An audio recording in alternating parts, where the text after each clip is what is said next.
이 자리에 나와 예배한 우리 모든 성도님 한 분 한 분이 예수 그리스도의 그 생수의 강에 접속되셔서 영원히 목마르지 않는 하나님의 자녀가 되기를 주님의 이름으로 축원합니다.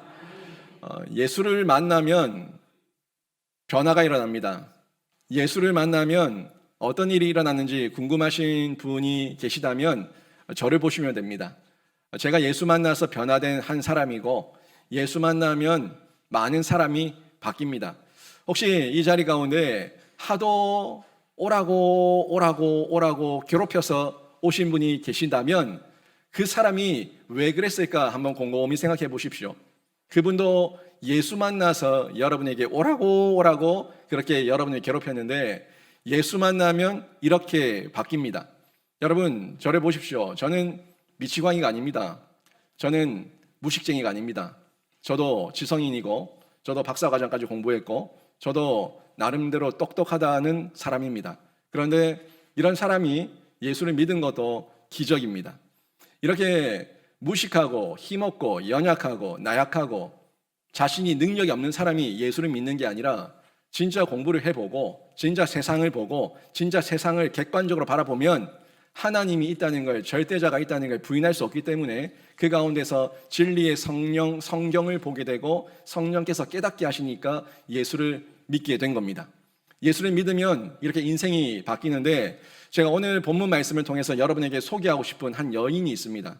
이 한 여인은 사마리아 성에 살고 있는 수가성 여자인데, 이 사마리아 여인이 예수를 만나서 저처럼 인생이 바뀌는 놀라운 기적을 체험하게 됩니다. 오늘 6절, 7절 말씀 보시면, 오늘 읽기는 7절부터 읽었지만 6절과 7절 내용을 잠시 보게 되면은 예수께서 사마리아의 땅에 있는 수가성이라고 하는 그 성에 들어가셔서 우물 곁에 잠시 앉아 쉬고 계십니다.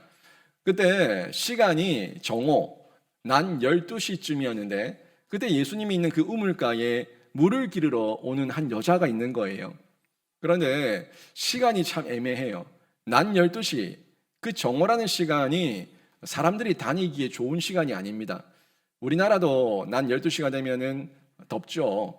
그리고 인부들 보시면 낮 시간에 식사한 이후에 잠시라도 오침 시간을 가지는 인부들을 많이 보셨을 텐데, 저 중동 지역은 더 심하죠. 아주 더워요. 아주 더워서 낮 시간에 돌아다니는 것은 거의 자살 행위처럼 여기기 때문에 야외 활동을 자제합니다.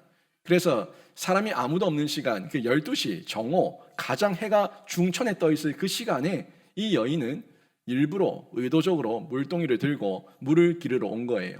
그 이유가 뭘까요? 이 여인은 굉장히 사연이 많은 여자고 상처가 많은 여자입니다. 사연과 상처가 많아서 사람 보는 걸 두려워하는 거예요. 사람을 만나면 이런저런 얘기로 자신을 비난하고 자신을 평가하고 자신을 정죄하니까 그런 눈총과 그 소리를 듣기 싫어서 대인기피증에 시달렸던 사람이 이 사마리아 수가성 여인이었어요.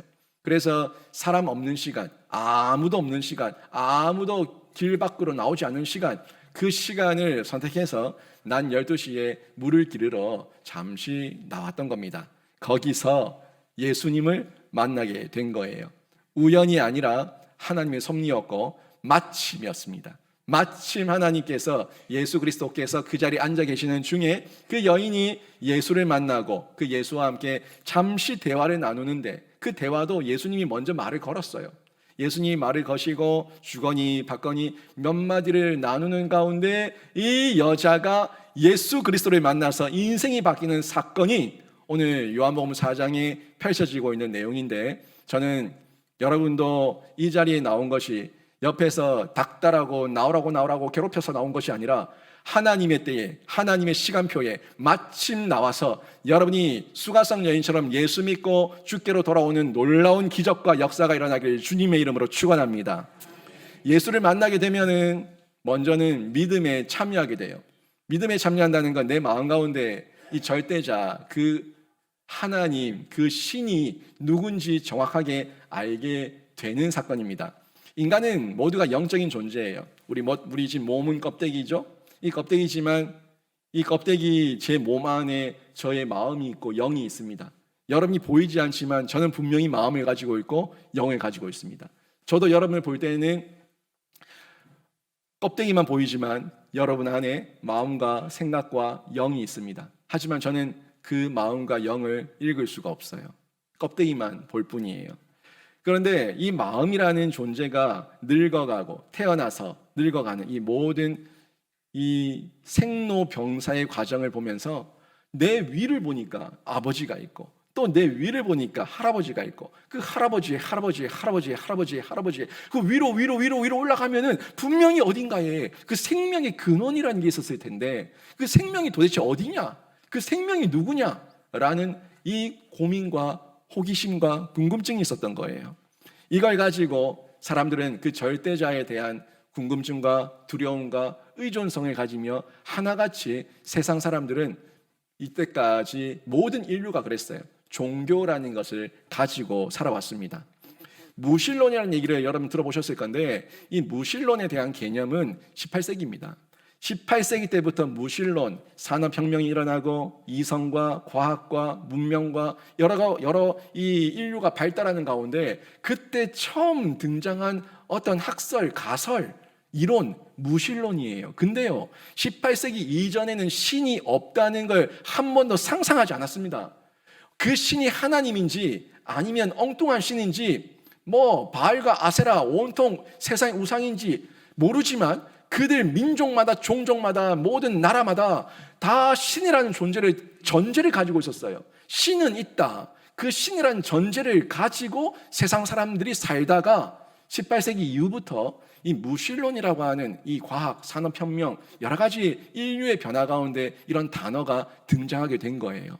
그전에는 뭐가 있었냐면 무신론, 다신론, 그전에는 다신론, 범신론, 뭐 여러 가지 이런 모습인데 무신론을 가진 사람들도 지금 이 시대에 많은 사람들이 무신론을 가지고 있지만 그 사람들도 자기 신념이죠. 신이 없는 줄 누가 증명할 수 있어요? 여러분 증명할 수 있습니까? 신이 없다는 걸 증명할 수가 없어요. 우리 인체의 DNA 세포 조직 하나도 해결하지 못하고 만들어내지 못하는 이 인간이 생명의 근원이 하나님의 질서와 하나님의 설계도 안에서 만들어졌다는 이걸 다 우리는 그 전부터 인정하고 있었어요. 물컵 하나도 사람이 만들었고 자동차도 사람이 다 설계한 건데 자동차가 갑자기 빅뱅에 의해 가지고 뻥 하더니 자동차가 툭 튀어나왔다. 이게 말이 됩니까? 그런 일은 있을 수가 없는 거예요. 누군가가 설계했다는 거예요. 근데 그 모든 설계를 무시하고 내 신념, 내 마음, 내 감정, 내 경험만 가지고 신은 없어! 라고 얘기해버리는 자기의 신념을 믿는 그 믿음도 종교입니다. 결국 그거를 신학적 용어로 자기 신론이라고 얘기하는 거예요. 자기가 신이 되어서 신은 없다고 신을 정죄한 거예요.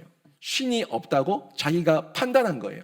이게 자기 신론이라고 얘기하는데 무신론도 결국 하나의 종교에 불과하다는 거죠.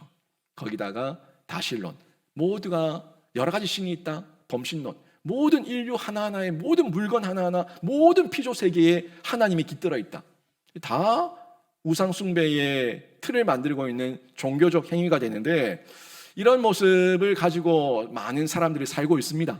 그런데 아무리 무신론이든 다신론이든 범신론이든 아무튼 헷갈리는 그런 잘못된 모습으로 살고 있다고 할지라도 예수 그리스도를 만나면 생각이 바뀌고 삶이 바뀌고 태도가 바뀌고 인생이 바뀌는 줄로 믿습니다. 진짜 예수를 만나면 바뀌는 거예요. 그게 저라고요. 저도 예수 만나서 바뀐 인생이 되었고 우리 성도들 가운데도 예수 만나서 바뀐 인생이 너무나 많습니다. 우리 교회의 또 어떤 특징이라고 하면은 모태신앙이 그렇게 많지 않습니다. 모태신앙이라는 건 어머니 때로부터 태어났을 때 예수 믿고 태어난 아이들, 그런 아이들이 그렇게 많지 않다는, 그런 분들이 많지 않다는 거예요. 대부분 젊은 시절을 보내고 또 중년 시절을 보내는 가운데 인생을 살아가는 가운데 예수를 만나서 주께로 돌아온 이런 분들이 참 많이 있는데 그분들이 다 바보입니까? 살아보니까 하나님 있더라, 하나님 계시더라 하는 걸 믿고 고백하게 된 겁니다. 오늘 이 사마리아 여인도 그렇게 인생을 살고 있던 중에 예수 그리스도를 만나게 된 거예요. 근데요, 예수님께서 의도적으로 이 사마리아 여인을 만난 거예요. 왜냐하면 이 시대적 상황, 역사적 상황을 보게 되면 이 이스라엘은 남유다와 북이스라엘로 나눠져 있었는데 북이스라엘이 아수르라고 하는 나라에 의해서 멸망당하고 혼혈이 돼버렸어요. 그러니까 혼혈 정책에 의해서 그 사람들의 피가 다 섞여서 이게 자신들의 순수 혈통이라는 걸 증명할 수 없는 그런 혼합 혈통이 돼버린 거예요. 근데 남유다는 그나마 그 유다인으로서의 혈통, 이 핏줄, 혈통을 지키고 살아왔어요. 그렇다 보니까 유대인들이 볼 때는 이 북이스라엘 사람들이 아주 상종하지 못할 더러운 민족이죠. 우리 과거, 우리 역사 가운데 이 몽골 원나라에 얼마나 많은 사람 여인들이 끌려갔습니까? 많은 여인들이 끌려갔어요. 그 여인들이 거기서 살다가 다시 고국으로 돌아왔는데 그 돌아온 여인들을 뭐라고 불렀어요? 환양년이라 불렀어요. 돌아온 여자들을 환양년을 얘기하면서 더럽혀진 여자라고 상종을 안 했습니다. 딱 그 문화예요. 이렇게 사마리아 여인들을, 사마리아 사람들을 유대인들이 상종하지 않았고 개처럼 여겼습니다. 자기들만의 순수 혈통이고 순수한 민족이라고 자부하면서 사마리아 땅은 들어가지도 않았고 돌아서 갔고 그 사람들과 말도 하지 않았어요. 그런데 예수님, 유대인이었던 예수님이 제자들과 함께 사마리아 땅으로 들어가서 수가성에서 그 사마리아 여인을 만났는데 그 여인과 대화를 나누게 된 겁니다. 그리고 그 이야기를 나누니까 이 사마리아 여인이 깜짝 놀란 거죠. 왜 이 유대인이 나에게 말을 걸지? 그래서 그 대화가 9절에 나온 거예요.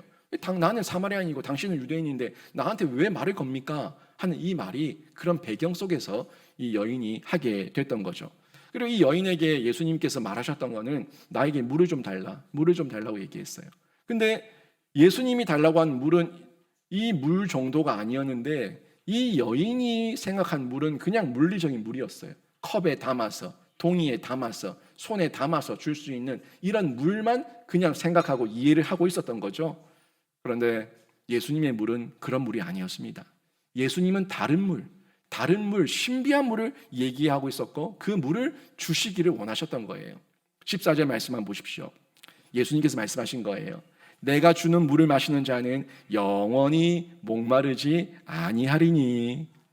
내가 주는 물을 마시는 자는 영원히 목마르지 않는다. 여러분, 이 물 마시면 금방 갈증 또 일어납니다. 이건 물리적인 물이에요.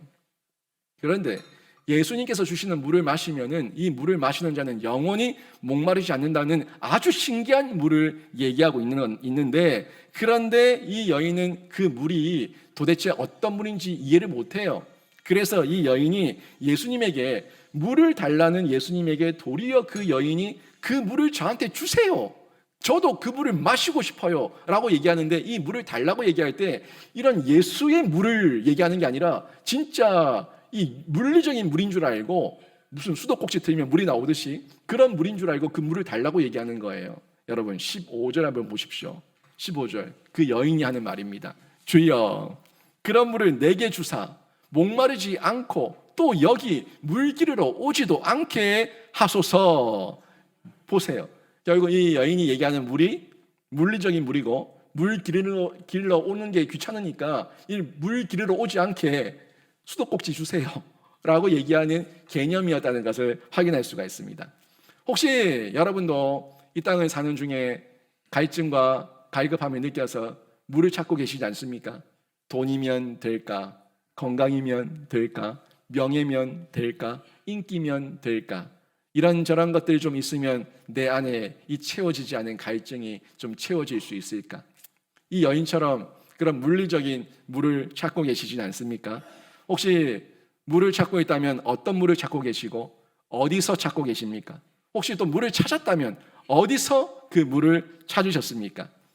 오늘 이 사마리아 여인도 처음부터 그 물이 뭔지 어디서 찾아야 되는지 몰랐어요.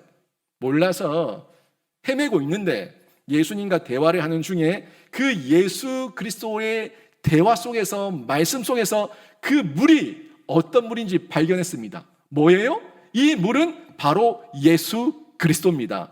이 여인이 예수께 그 물이 있고 예수께서 그 영생의 물이라는 것을 발견해서 예수님을 받아들이고 예수님을 믿어버리고 예수님을 나의 구세주, 나의 메시아, 나의 그리스도라고 고백하는 놀라운 역사가 일어나게 된 거예요. 29절 보십시오. 29절에 그 여인이 예수를 말하기를 그리스도라고 고백하고 있습니다. 여러분, 예수는 이름이에요. 이스라엘에 예수란 이름이 많습니다. 예수는 이름이고 그리스도는 직분이에요. 호칭이에요. 메시아, 구세주, 구원자예요. 예수 그리스도, 예수 구원자, 예수 메시아, 예수 나의 구속자. 이게 예수, 우리는 믿으니까 이제 예수라 얘기하면은 그 예수가 그리스도 예수라는 걸 알고 있지만 저 사람들은 아직까지 그리스도라는 개념을 몰랐기 때문에 그냥 예수는 이름으로만 알고 있었죠. 근데 이제 이 여인이 그 예수를 메시아, 그리스도라는 고백을 하게 된 겁니다. 세상 많은 사람들 여전히 그 물의 갈증을 가지고 물을 찾고 계실 거예요. 여러분도 그 물을 찾고 계실 겁니다. 이 물을 찾기 위해서 어디서 찾아야 될지 모르니까 사람들은 하나같이 도, 공, 죄를 하고 있습니다. 도, 공, 죄를 말하고 있습니다. 길거리를 지나가다가도 이단들이 도를 아십니까? 당연히 알지. 그런데 그들은 엉터리 도를 얘기하면서 도를 아십니까? 라고 얘기하고 많은 사람들이 그 도를 찾기 위해서, 그 길을 찾기 위해서 그 도, 그 길이 어딘지 몰라서 한참을 가고 있다가 아닌가 보네 두려워하며 겁내하며 불안해하며 늘 뒤를 돌아보며 확신 없이 살아가고 있는 거예요. 여러분이 지금까지 살아왔던 그 삶이 잘 살았다고 확신 있으십니까? 예수 안에 있을 때는 확신이 있거든요. 근데 예수 없이 걸어갔던 그 도, 그 길을 갈 때는 내가 잘했나 못했나 늘 두렵고 겁이 나는 거예요. 그러니까 인풋, 아웃풋. 내가 이만큼 공을 쌓으면 요만큼 복을 받으려나? 내가 이만큼 더 많이 하면 이만큼 복을 주려나? 공을 내가 쌓으려고, 내가 공 쌓으려고 애를 쓰며 살아가요. 수행을 하고 고행을 하고 그것도 모자라니까 신접하려고 신에게 매달린다고 잡신들에게 매달려서 그 잡신들에게 도움 받으려고 죄를 드려. 죄 굿하는 것도 마찬가지고 조상 신이라고 하면서 그 귀신들을 달랜다고. 왜? 그 귀신이 무서우니까. 그 귀신을 달래기 위해서 굿을 하고 이 죄를 막 쌓는 거, 죄를 하는 거예요. 도, 공, 죄. 세상 사람들이 가지고 있는 종교적 행위 아닙니까? 하지만 세상 사람들이 이 도공지를 얘기하면서 이 과학시대에 우주를 가는, 이 달나라를 가는, 이 화성을 가는, 이 첨단 인공위성을 쏘아 올리는 이 과학시대에 여전히 사람들은 그 신에 대한 갈증이 있어서 도, 공, 죄를 말하면서 믿음이라는 걸 가지고 있다고요. 근데 세상이 말하는 그 믿음, 그 종교는 모두 다 헛된 종교고 헛된 믿음이에요. 헛돼요. 아니 자기가 길을 찾을 수가 없고 자기의 공으로 쌓아서 하나님의 나라에 이를 수가 없고 자기가 죄를 드린다고 신잡한다고 성령께서 역사하지 않습니다. 잡기의 놀잇감이에요. 장난감이 되는 거예요. 그래서 세상의 어떤 신도 돌아보고 점검해 보십시오. 내가 길이다, 내가 진리다, 내가 생명이다 말한 신은 단 한 사람도, 어떤 신도 없습니다. 어떤 귀신도 없습니다. 오직 길이요, 진리요, 생명인 것을 확실하게 말씀하신 분은 예수 그리스도밖에 없는 줄로 믿습니다. 요한복음 14장 6절 말씀 함께 읽어봅니다. 같이 읽습니다. 시작. 예수께서 이르시되 내가 곧 길이요 진리요 생명이니 나로 말미암지 않고는 아버지께로 올 자가 없느니라. 아멘. 예수님은 친히 실제로 길을 보여주셨고요, 그 길을 먼저 살아내셨고요, 그 길을 알려주셨습니다. 예수님께서 도가 되어주셨고 예수님께서 십자가에서 죽으심으로 예수님의 그 공로로, 희생 공로, 십자가에 죽으시는 공로로 모든 공을 쌓아주셨습니다. 그리고 예수님께서 십자가에서 단번에 드린 영원한 제사를 통해서 하나님께 흠양할 만한 영원한 제사, 단번에 드린 제사, 완벽한 제사를 하나님께 드리셨어요. 도, 공, 제. 인간이 할 수 있는 것이 아니라 예수께서만 하실 수 있는 그 사역을 예수께서 이 땅에 오셔서 공생의 역사를 통해 완벽하게 이루셨습니다. 이 도공제를 예수께서 다 이루셨기 때문에 우리는 이제 예수의 믿음에, 예수를 믿는 믿음에 참여하기만 하면은 예수의 의가 나에게 전가되어서 하나님께서 나를 보지 않으시고 예수께서 나를 덮으시니까 예수의 의를 보고 우리를 의롭다고 여겨주시는 거예요. 그게 칭의예요. 아무리 굿해보세요. 아무리 비싼 점집에서 부적 써보세요. 여러분에게 평안이 있는가? 진리를 알지니 진리가 너희를 자유케 하리라. 참된 성경의 진리 안에서 성령으로 깨달아지면 부족도 필요 없고 세상의 도공제가 다 쓸모없는 짓임을 깨닫게 됩니다. 여러분, 저는요, 이 사마리아 여인이 예수를 만나서 이 기적의 사건에 참여하게 되는데, 여러분도 이 기적의 사건 가운데 참여하셔서 믿음 없는 자가 아니라 믿는 자가 되어 하나님께만 영광 돌려드리는 복된 자녀가 되시길 주님의 이름으로 축원합니다. 이렇게 예수를 만나고 하면 어떤 변화가 일어나냐면 예수를 자랑하게 되는 거예요.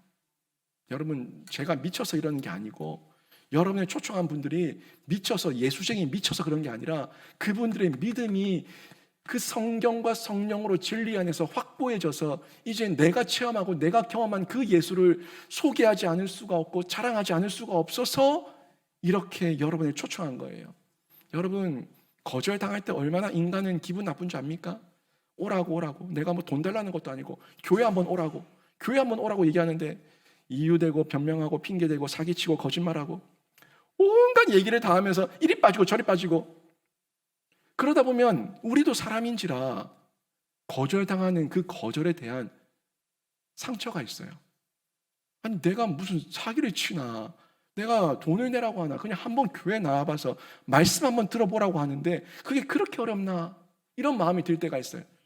보통 사람 같으면은 한 번, 두 번, 세 번, 네 번 그러고 나면 치 아프라 이런다고요. 그런데요, 우리 안에 예수의 생명이 약동합니다. 예수의 생명이 약동하니까 그 자존심을 또 이기고 하나님의 말씀이니까 여러분에게 가서 또 두들겨요. 또 찾아요. 또 구해요. 안면 멀수하고 얼굴에 철판 깔고 그래도 또 한번 와보세요라고 얘기하는 거예요. 이게 예수를 자랑하는 역사입니다. 사마리아 여인이 대인기피증이었어요. 불안함, 우울감에 빠졌던 정신 이상 문제가 있는 여자였어요. 근데 이 여자가 예수를 자랑해요. 예수를 만나고 어떻게 바뀌었는지 28절, 29절 말씀을 보십시오. 여자가 물동이를 버려두고 동네로 들어가서 사람들에게 이르되 내가 행한 모든 일을 내게 말한 사람을 와서 보라, 이는 그리스도가 아니냐 하니. 사람을 만나기 싫어했던 여자예요. 사람을 회피했던 여자예요. 이 여자가 물동이를 내팽개치고 마을 사람들에게 달려가서 정말 자기 안에 예수를 만난 그 희망과 소망을 노래하기 시작한 겁니다. 예수를 자랑하기 시작한 거예요. 여러분, 전 멀쩡하게 보이죠. 저는 2006년부터 사역을 했어요. 목회자로 신학을 공부하며 공부를 했는데, 사역을 시작했는데, MBTI 아실 겁니다. MBTI. 저의 성격 유형은요, ISTJ입니다. ISTJ인데 그 I가 극단적인 I입니다. 극단적인 I예요. 그 어떤 건지 아시죠? 내성, 내향적이라고. 굉장히 이렇게 누군가에게 앞에 서는 거 두려워하고요. 완벽주의자라서 더더욱 싫어하고요. 내가 확실하게 준비되지 않으면 아무 말도 못하고요. 아주 내성적인 사람이었어요.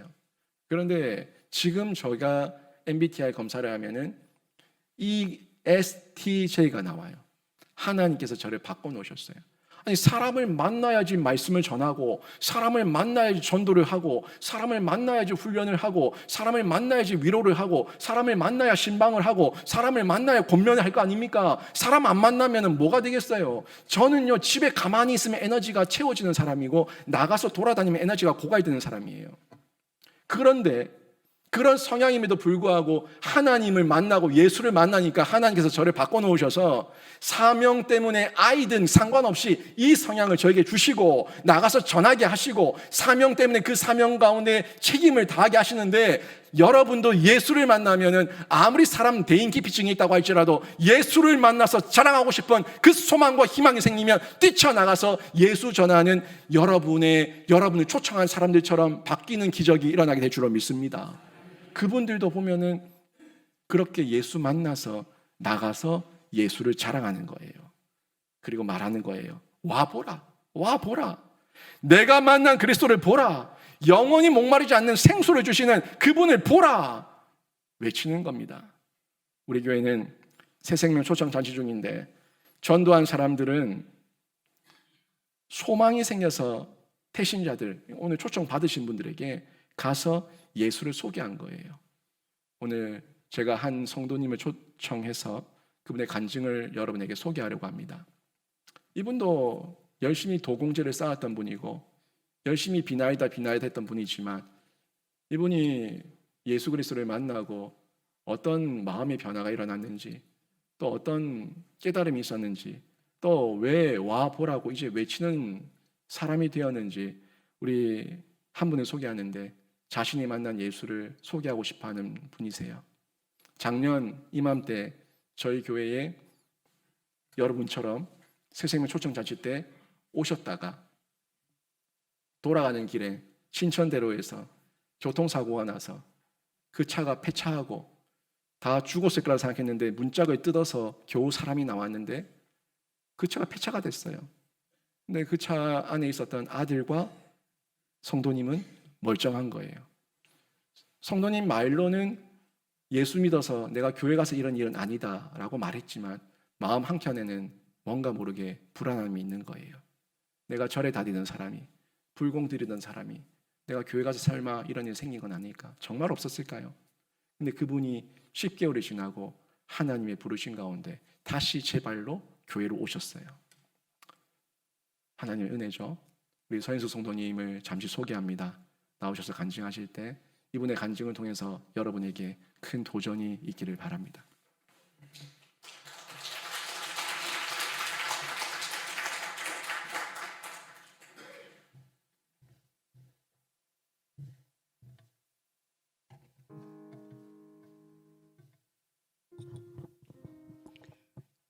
안녕하세요. 저 2년을 둔 영신교회 작년에 이맘때 김보규 찬양가님의 이렇게 찬양이 있을 때 잠깐 왔던 서인숙입니다. 반갑습니다. 요즘은 예전에 없던 버릇이 하나 생겼습니다. 그 버릇이 뭐냐면 이렇게 손수건을 들고 다닙니다. 예전에는 생각지도 못한 일이었습니다. 지금은 하늘을 봐도 지나가는 사람 봐도 장애자를 봐도 그냥 감사하고 고맙고 눈물이 납니다.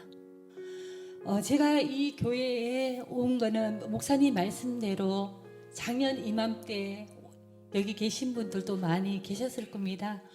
와서 갑자기 김보규 찬양가님께서 말씀과 찬양을 하시는 중간에 혹시 예수님을 만난 적이 있고 오늘 마음의 은혜를 받은 적이 있는 사람은 손 들어보라 했습니다. 근데 제가 그날 염화수 집사님을 따라서 처음 이 교회에 왔는데 어떤 정신으로 무슨 마음으로 그랬는지 모르겠습니다. 손을 번쩍 들었습니다. 그랬더니 나오라는 거예요. 이거 뭐 나와서 무슨 말을 시키는 겁니다. 근데 저는 그때 너무 은혜를 받았기 때문에 제가 옛날에 꿨던 꿈 얘기를 했습니다. 지금은 골프 선수를 하고 있는 16살짜리 우리 아들 양민찬이 뱃속에 임신했을 때 상상도 못했습니다. 왜냐하면 아들도 있고 딸도 둘이 있는데 병원에 갔더니 임신이라 그러니까요. 근데 그 꿈은 어떤 꿈이었냐면은 들판에 걸어가고 있는데 어떤 한 노인이 저를 부르시더라고요. 그래서 갔더니 그분이 까만 책을 선물로 주셨습니다. 근데 저는 그게 교회를 안 다녔던 사람이 성경책이라 상상을 못했는데 우리 불교적인 거는 생각하면 검은 거 받으면 기분 나쁜 일이거든요. 근데 그 검은 책을 받고 너무 감사해서 가슴으로 안았습니다. 안고 나서 며칠 있다가 몸이 이상해서 병원에 갔더니 40이 넘은 나이에 임신을 했다 그래서 놀라기도 하고 감사하기도 하고 그래서 일반 동네 병원에 갔더니 나이가 많아서 이 병원에 오시면 안 될 것 같다 그래서 경대에 가서 병원을 다녔습니다. 근데 교수님이 하시는 말씀이 이 아이는 지우는 게 좋다고 뱃속에 검사를 했더니 팔로사징이란 심장병을 갖고 있다고, 저 역시도 위험하다, 임신 중독이 심할 것 같다고, 낳으면 아이가 돈이 엄청나게 들어간다고 설계를 해주셨습니다. 금액을. 그래서 애기 아빠랑 나는 아닙니다, 주신 거 감사합니다. 교회도 다니지 않는데 어떤 말이 그렇게 나왔는지 모르겠습니다. 그런데 그러고 나서는 동네 애기 엄마들한테 애기 가진 얘기를 하면서 꿈 얘기도 했습니다. 그랬더니 갑자기 그 다음날 집 앞에 누가 찾아왔습니다. 목사님하고 뭐 전도사님하고. 저는 정말 싫어합니다. 그래서 그분들이 오셔가지고는 친구 엄마도, 김유리 엄마도 같이 왔습니다. 알고 봤더니 교회 집사였거든요. 오셔가지고는, 근데 그날 그분이 오시기 전에 저도 꿈을 꿨습니다. 밤새도록 누군가 저한테 고하면서 388장 펴 이러시더라고요. 성경책을 갖고 있지도 않고, 저는 불도가 시니까 정말로 불교의 참불가를 갖고 있었으면 있었지, 법명을 갖고 있고 법률, 법계 뭐 법에 대한 것만 알고 있었지 찬송가는 정말 있을 수 없는 일이었거든요. 근데 388장 하니까 마귀들과 싸울지라라는 노래였습니다. 근데 그때 그 찬양을 제가 밤새도록 불렀습니다. 마귀들과 싸울지라 제 아버선 형제, 이걸 부르고 났는데 그날 아침에 목사님하고 친구가 왔지 않습니까? 문을 열어줬더니, 죄송한데 저는 사람을 좋아하는 편입니다. 그래서 오면 접대는 해야 된다고 생각해서, 특히 목사님이라 그러셔가지고, 절에 가면 스님이랑 똑같은 존재잖아요.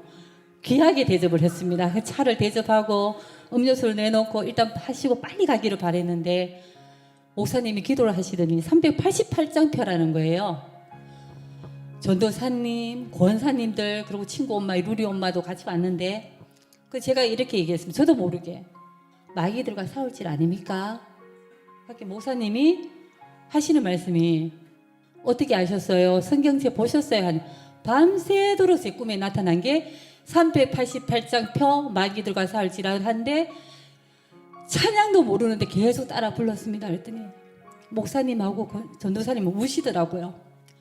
본인들도 새벽 기도에 교회에서 그런 우리 집에 가야 되겠다는 그런 마음이 드셔가지고 오셨는데 딱 388장밖에 생각이 안 나시더래요. 그래서 저는 제가 했는 말이 있습니다. 목사님한테, 신기가 있으신가 보다, 교회 분들도. 저희 왜냐하면 절에 다니면 신기가 많은 사람들 많이 봤거든요. 잘 맞추잖아요. 근데 뭔가 모르게 두려운 마음이 조금씩 생겼습니다. 그러고 나서는 배척을 했습니다. 다시는 오지 말라고. 목사님한테 말씀 못 드리고 그 친구 엄마한테. 근데 제가 병원에 갔는데 몸에 이상이 생겼습니다. 많이 안 좋으니까 경대병원을 오면 안 되고, 일단은 서울로 가든지 살리려면 아기를, 엄마랑 아랑 둘 다 살리려면 서울로 가셔야 되겠다고 아기 아빠하고 저 두 사람 앞에 교수님이 얘기를 하셨어요. 그래서 아기 병명을 보니까 팔로사징이란 심장병을 갖고 있고, 저는 몸이 붓는 임신 중독이 심한 사람이었습니다. 제가 110kg까지 쪘습니다. 그래서 아기 아빠랑 저는 집에 와서 서울대 병원을 검색을 해서 병원에 가려고 준비를 하는데 또 꿈을 꿨습니다. 꿈속에 저희 동네에 보면은 이렇게 다리가 하나 있는데, 거기서 자전거를 타고 가다가 제가 떨어졌습니다. 그때 어떤 분이, 할아버지도 아니고 아저씨 같은 분이 저를 잡아 당겨 주시는 거예요. 손에 피가 철철 넘치면서 본인 머리에도 피가 나는데, 저는 그분한테 말씀을 했어요. 당신도 아픈데 왜 나를 잡아 당겨 주냐 했더니, 따라오면 살 수 있다고. 말씀을 안 하는데 제 몸으로 마음으로 느꼈거든요. 근데 너무 감사하고 은혜로웠습니다. 제가 혹시 내가 살 수 있는 길이 있는가 보다, 우리 아이하고 같이 라는 마음을 조금 갖고 있어 신랑한테 그 얘기를 했어요. 주변에도 이제 처음에는 얘기하고 그 다음부터 얘기를 안 했습니다. 왜냐하면 괜히 또 얘기했다가 그게 교회 분들 데리고 또 권사님, 전도사님 모시고 또 집에 찾아올까 겁이 나가지고 얘기를 안 했습니다. 근데 친한 엄마한테는 나 병원 가야 돼, 아기가 이상하대, 잘못될 것 같아 라고 아기 아빠랑 서울대 병원에 저는 3개월 동안 입원을 하고 민찬이라는 우리 귀한 아들을 낳았습니다. 근데 심장 수술도 했습니다. 심장 수술을 할 때 매일 저는 부처님을 찾아야 되잖아요. 근데 희한한 일이죠. 그 교회에서 아기 아빠 편으로 목사님 설교를 계속 보내주시는 거예요. 거기서도 연락이 옵니다.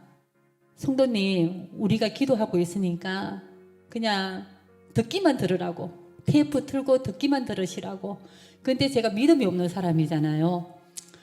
일단 아기는 인큐베이터에 들어갔습니다. 키로수는 여러분이 생각하는 키로수는 1kg도 안 됩니다. 아기는 890g에 태어났습니다.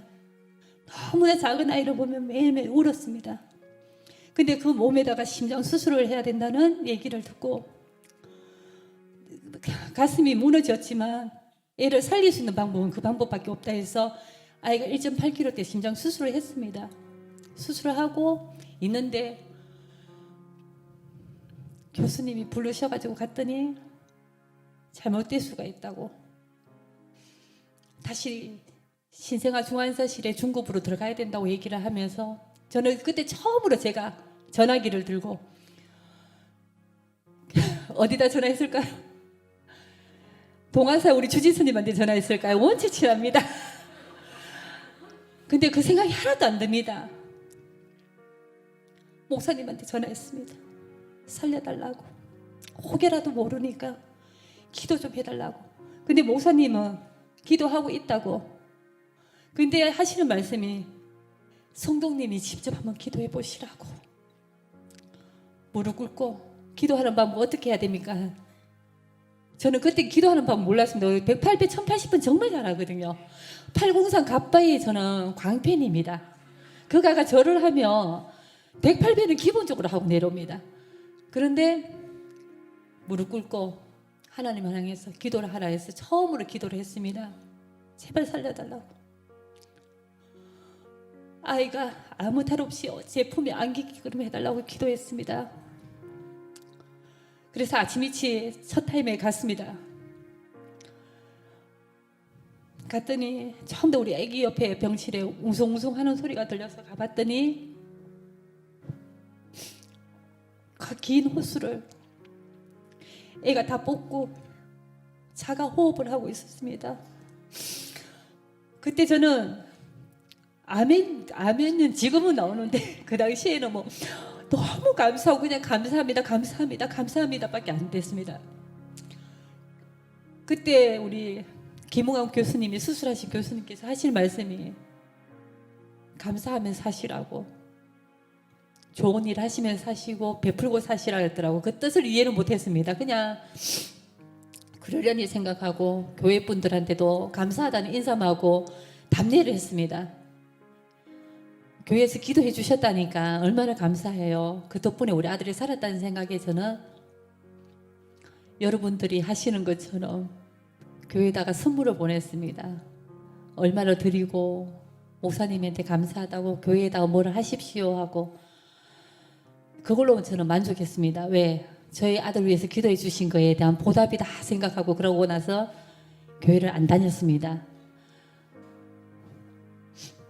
안 다녀도 마음이 편했습니다, 솔직히. 왜냐면 절에 다니면 되니까, 그죠? 열심히 절에 다니고 있는데 여기 교회를 오게 됐습니다.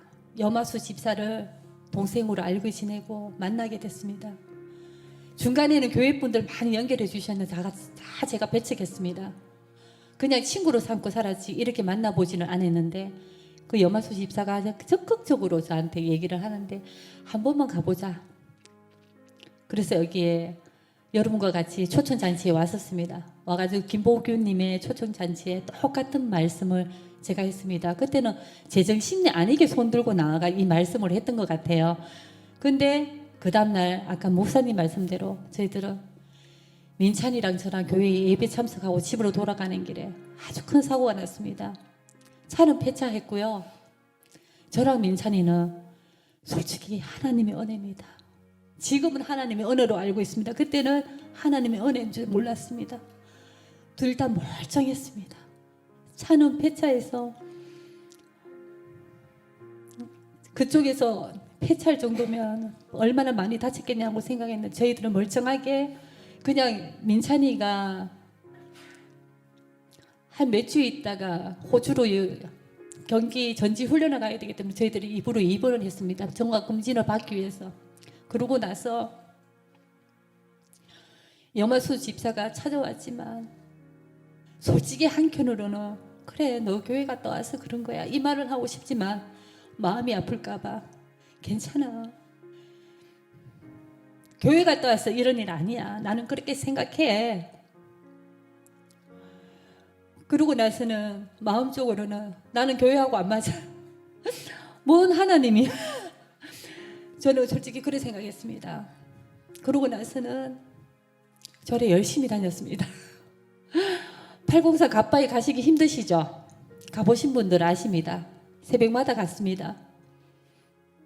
이 마음이 없어지라고. 근데 찝찝한 마음은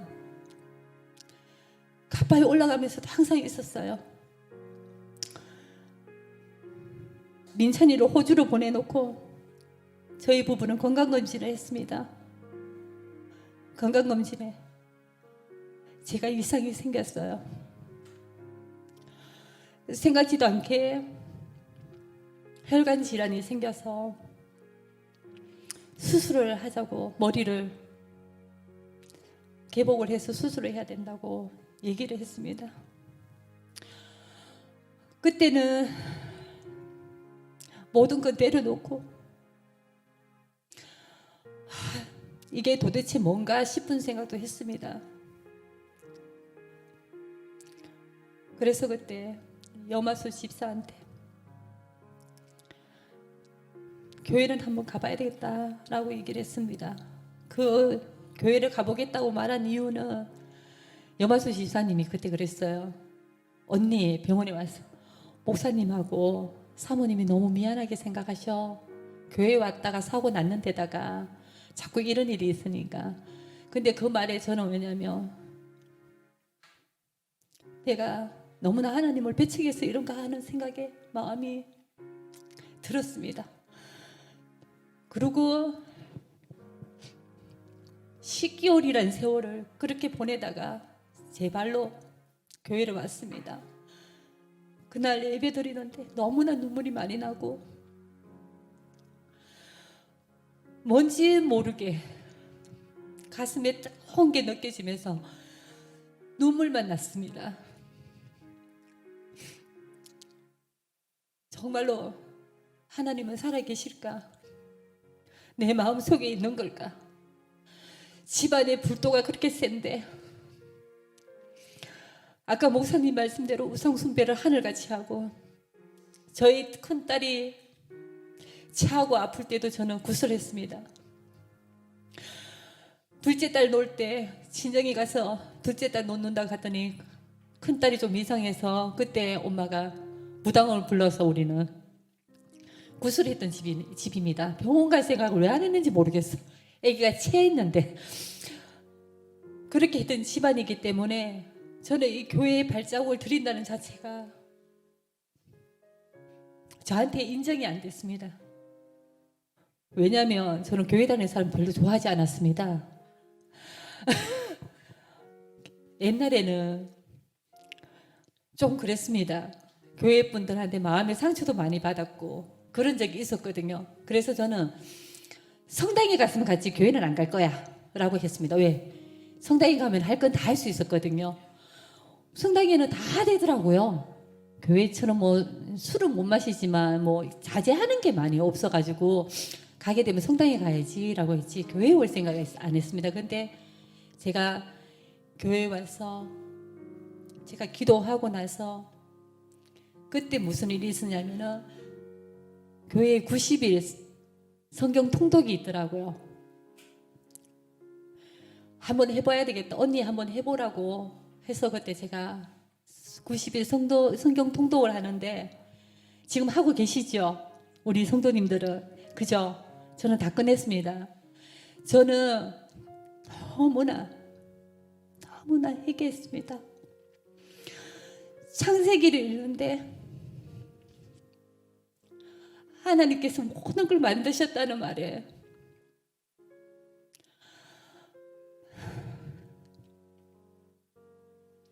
지나가는 돌뿌리마저 낙엽마저 주께서 다 만드시고 너무 좋았다는 말이에요. 저는 왜 그걸 모르고 살았나 그 생각을 했습니다. 새벽 기도를 못 오니까 저는 집 앞에 있는 보무교회 새벽 기도를 가고 있습니다. 지금 그 교회 가서도 말씀을 들으면 너무 은혜스럽고 우리 교회에 와서 말씀을 들으면 더 은혜스럽고 제가 왜 그동안 주님을 배척하면서 비방하면서 살았나 하는 생각을 했습니다. 솔직히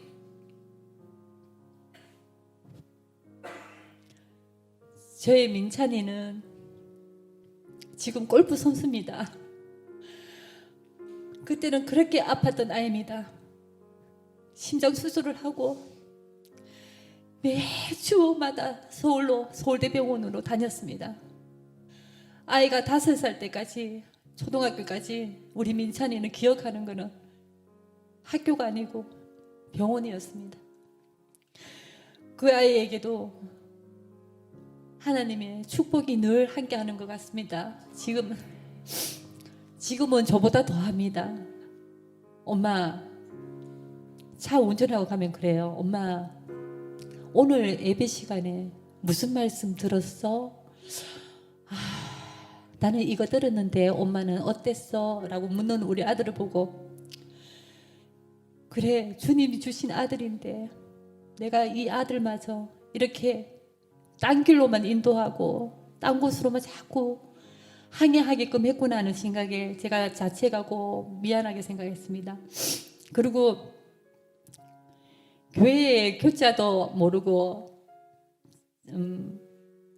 제가 며칠 전에 기도하고 성경을 계속 지금 창세기부터 다시 읽기 시작했습니다. 90일 통독은 벌써 끝냈다고 말씀드렸지요. 창세기부터 다시 읽기 시작합니다. 읽고 있는데 우리 애기 아빠가 놀립니다. 새벽 기도도 빠짐없이 나가고 있습니다. 하나님은 저에게 말씀하십니다. 인수가 너 정말 잘하고 있어. 너 그렇게 붙들고 오라고 할 때 안 온 거 다 알아. 네가 그렇게 배척하고 나를 의심하고 길거리 가면 교회 사람들 아이고 지긋지긋해. 동대구역 앞에서 나눠주는 교회 쪽지 지긋지긋해 하던 아이가 서울의 일산역에 가서 그 앞에 전도하시는 분한테 인사하고 음료수 하나 사드리면서 고생하십니다. 당신들이 있어서 하나님이 축복이 또 있을 겁니다. 라고 말했습니다. 저는 여러분께 말씀드리고 싶습니다. 하나님은 당신과 함께 하십니다. 하나님은 늘 여러분들을 지키고 또 지키고 하나님의 길로 인도하기 위해서 늘 고생하시고 진짜 하늘에서 눈동자로 잘못된 길을 가지 않나 늘 바르게 인도하려고 애쓰십니다. 그런 하나님을 배척하고 아버지를 제대로 보지 못한 제가 이제는 성경 통독을 하며 만나는 사람한테 언니 예전에 믿던 언니들이 교회 안 나가면 너무 안타까워. 언니 다른 건 없어. 성경책 안에 모든 진리가 있어. 성경책 안에 말씀이 있고 아버지 살아계심이 있어. 그리고 언니 다른 거는 모르겠는데 힘들더라도 잠깐 시간 내서 기도하는 시간을 가졌으면 좋겠어. 자식을 위해서, 부모를 위해서. 지금껏 제가 하지 못한 것이었습니다. 그래서 저는 지금 너무 행복합니다. 오늘 이 자리에 저희 남편도 참석을 했습니다. 아침에 일요일날 우리 아들이랑 둘이서 교회 간다고 나가면 잘 갔다 오라고 했는데 이렇게 참석해주고, 제가 기도 제목입니다. 남편과 우리 아이들과 우리 시댁과 친정과 모든 가족이 아버지를 알고, 우리 시어른들이 아버지를 알고, 우리 친정의 어른들이 주 예수를 알고 아버지 옆으로 갈 수 있게 도와달라고 요즘은 기도 제목입니다.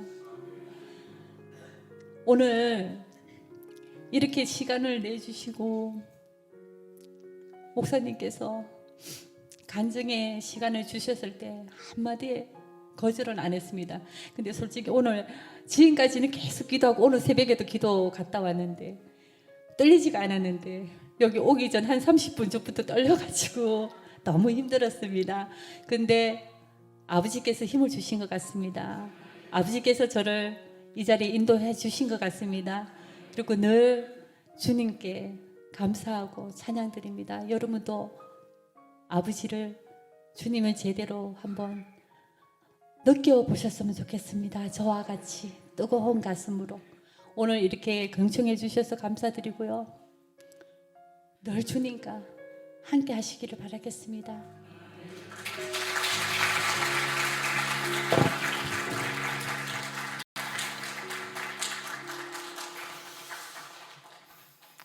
우리 서인숙 성도님을 부르신 그 하나님께서 저도 부르셨고 우리 여러 성도들도 부르셨고 이 자리에 처음 나온 모든 성도들도 지금도 부르고 계신 줄로 믿습니다. 여러분, 저희 대한민국 굉장히 잘 살죠. 부족함이 없죠. 요즘은 뭐 아무리 없고 기초수급자, 사상의 수급자라고 해도 먹고 사는데 우리나라에서 굶어 죽기가 더 힘든 나라가 대한민국이죠. 우리 대한민국 세계 10대 경제 대국입니다. 군사 6위의 부국 강병을 이룬 나라가 이 나라 대한민국입니다. 그런데 우리나라 자살률은 어떨까요? OECD 국가 중에서 당당하게 1위입니다. OECD 국가 중에서 1위인 이유가 뭐겠습니까? 물질이면 다 된다, 돈이면 다 된다, 사람에 대한 상처와 미움과 분노, 이 모든 마음의 문제 해결되지 않는 그 연약함이 결국에 자신의 생명까지 끊는 자살률로 드러나고 있는 문제인데, 다 자기밖에 모르는 이기적 사랑의 결과입니다. 거기다가 이혼율은 어떻습니까? OECD 국가 중에서 9위예요. 그리고 아시아 국가 중에서는 1위입니다. 그래도 이혼율은 9위라서 참 다행이다 싶었는데 아시아 국가 중에서는 1위라는 이 부분도 참 마음이 아팠는데 왜 그럴까요? 안 맞아, 성격, 환경, 뭐 아무튼 나랑 맞지 않으면 사람을 사랑의 대상으로 보지 않고 이용의 대상으로 보다 보니까 끊어내고 잘라내는 이런 이기적 사랑이 팽배해져 있는 시대를 저희가 바라보고 있습니다. 국제사회도 보세요. 나라와 나라가, 민족과 민족이 대적해서 일어나서 전쟁을 하고 억압을 하며 핍박을 하고 끊임없이 많은 난민들이 발생하고 죽어가고 있습니다. 이 이유 또한 뭐겠습니까? 인간이 가지고 있는 죄성, 지도자들이 가지고 있는 그 죄성이 이기적이니까 자기밖에 모르는 그 이기적 사랑, 나밖에 모르고 우리 나라, 우리 민족밖에 모르는 그 이기적 사랑이 이렇게 많은 사람들을 죽이며 처절하게 아픔으로 고통으로 내몰고 있는 걸 볼 수가 있습니다. 아무리 지도자를 바꿔봐도 인간적 죄성은 사라지지 않아서 아무리 지도자를 바꿔봐도 예수가 없으면 그 나라는 평안할 수 없고 안정적일 수 없습니다. 내 모습을 드러내고 포장하기 위해서 내 얼굴을 뜯어고치고 아무리 성형수술을 해봐도 내 내면의 본성은, 내 정체성은 바뀌지가 않습니다. 심지어 그래도 안 되고 저래도 안 되면 자기까지 미워하면서 자기를 증오하고 자기를 자살하는데 내던져버리는 그런 죄성까지 보이는 인간들의 파괴성을 저희는 지금 보고 있지 않습니까? 부모가 자녀를 죽이고, 자녀가 부모를 죽이고, 부모가 자녀를 죽여서 냉장고에 넣어놓고 심지어 박스에 담아서 갖다 버리고 캐리어에 담아서 그 아이를 벌 준다 싶고 가둬두고 그 위에서 뛰고. 여러분, 지금 저희가 뉴스에서 보고 있는 인간 파괴성의 현장입니다. 다 뭡니까? 쥐밖에 모르니까 내 자녀든 부모든 상관없이 죽여버리고 때려버리고 잘라버리고 끊어버리는 이런 죄성들을 보고 있는데, 그런데요, 이런 사람이, 이런 인간이 예수님을 만나면 그 사람이 바뀌는 거예요. 예수님을 만나면 그 가정이 바뀌고 나라가 바뀌고 민족이 바뀌고 세상이 바뀌는 줄로 믿습니다. 예수를 만나면 내 정체성이 바뀌어서 나는 하나님의 존귀한 자, 고귀한 자고 나는 하나님의 걸작품이라는 이 고백을 하게 되니까 나를 사랑한 같이 내 이웃을 사랑하는 사랑의 고백을, 사랑의 나눔을 할 수가 있는 거예요. 남과 비교하지 않습니다. 그리고 하나님을 찬양하고 감사하고 그 가정이 예수를 믿고 함께 예배하게 되면 그 가정이 행복한 가정으로 바뀌게 되는 겁니다. 우리 교회도요, 아내가 먼저 예수를 믿고 아내가 바뀌어서 남편도 교회에 나와서 바뀌어가고 계신 가정들이 많습니다. 그리고 남편이 바뀌어서 아내가 예수를 더 잘 믿게 된 분도 계십니다. 남 탓만 하는 불쌍한 인생, 불행한 인생 이제 끝내야 되지 않겠습니까? 언제까지 부모 탓, 자녀 탓, 배우자 탓하겠습니까?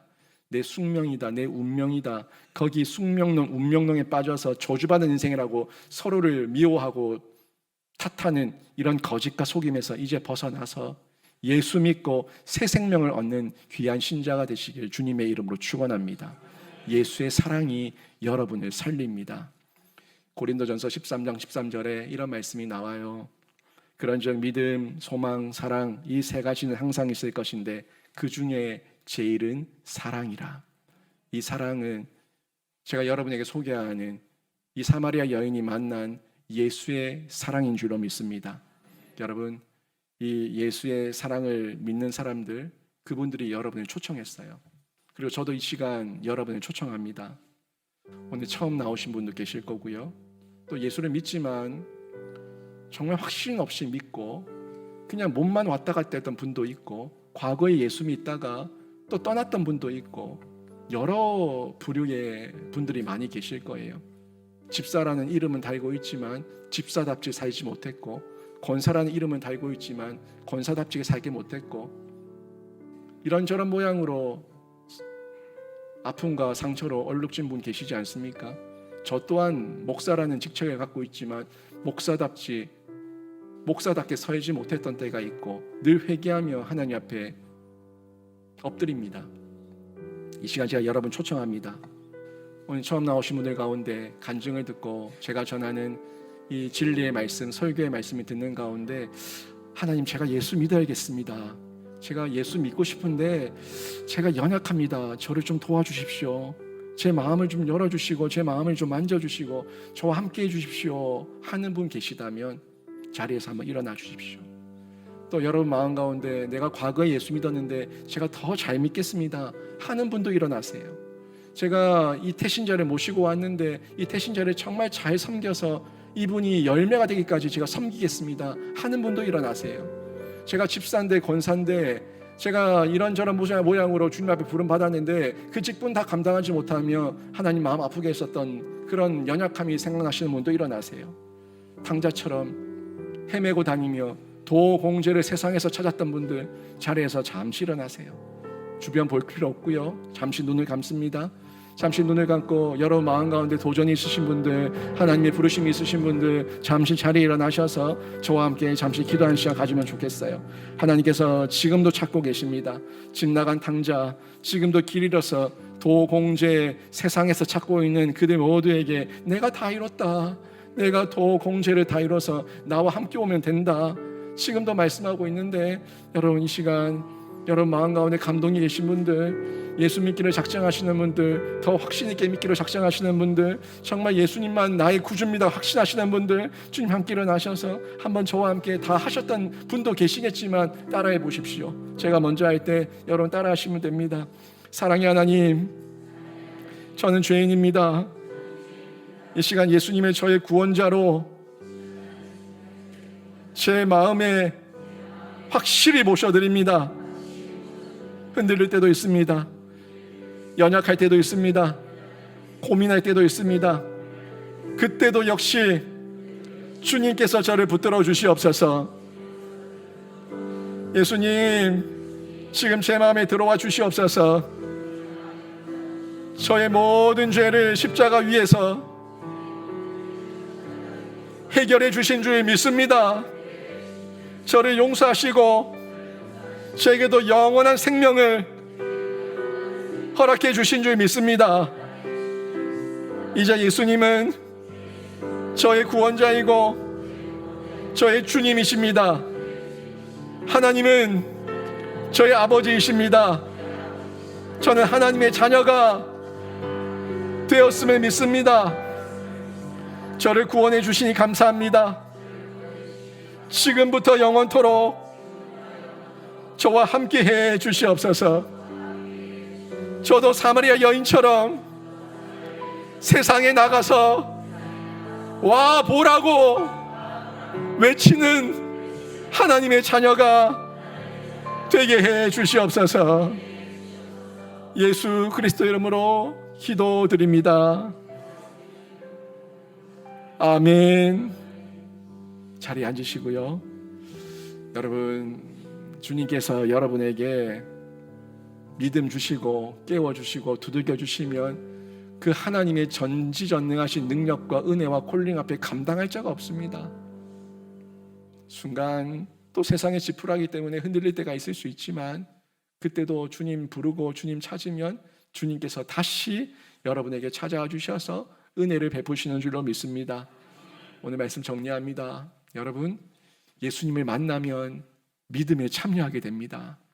예수님을 만나면 그분을 자랑하게 됩니다. 예수님을 만나면 생명을 누리게 됩니다. 예수 그리스도와 함께 영원한 생명을 누리는 신자로 저와 여러분 모두가 그렇게 생명사역자로 살아가시길 주님의 이름으로 축원합니다. 아멘.